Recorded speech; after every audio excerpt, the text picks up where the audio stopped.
Zia orphanage trust মামলার সাজার রায়ের বিরুদ্ধে আপিলের শুনানি শেষ হয়েছে। বিএনপি চেয়ারপারসন খালেদা জিয়া সহ ৩ জনের করা আপিলের রায় ঘোষণা হবে ১৫ জানুয়ারি। তথ্যটি নিশ্চিত করেছে আপিল বিভাগ। দুর্নীতির অভিযোগে হওয়া মামলার রায়ের বিরুদ্ধে করা আপিলের চতুর্থ দিনের শুনানি শেষে রায়ের দিন ধার্য করে প্রধান বিচারপতি সৈয়দ রেফাত আহমেদের নেতৃত্বাধীন ৫ সদস্যের বেঞ্চ। এর আগে ২০১৮ সালে বিচারিক আদালতের রায়ের বিরুদ্ধে খালেদা জিয়ার আপিল খারিজ করে রায় দেয় হাইকোর্ট। সেই রায়ে অভিযুক্তদের সাজার মেয়াদ বাড়ানো হয় ১০ বছর। এরপর ২০১৯ সালে হাইকোর্টের রায়ের বিরুদ্ধে আপিলের অনুমতি চেয়ে আবেদন করেন খালেদা জিয়া। গেল বছর নভেম্বরে সে আবেদন মঞ্জুর করে সাজা স্থগিতের আদেশ দেয় আপিল বিভাগ।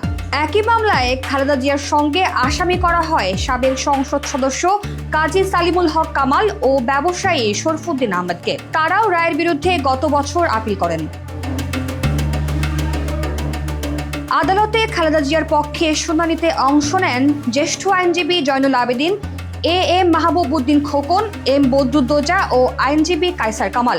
শরফুদ্দিনের পক্ষে জ্যেষ্ঠ আইনজীবী মোহাম্মদ রুহুল কুদ্দুস ও কাজী সালিমুল হক কামালের পক্ষে শুনানি করেন জ্যেষ্ঠ আইনজীবী এম শাহজাহান। অন্যদিকে রাষ্ট্রপক্ষে শুনানি করেন অতিরিক্ত অ্যাটর্নি জেনারেল মোহাম্মদ আরশাদুর রউফ ও অনিকার হক। দুদকের পক্ষে শুনানি করেন আইনজীবী আসিফ হাসান।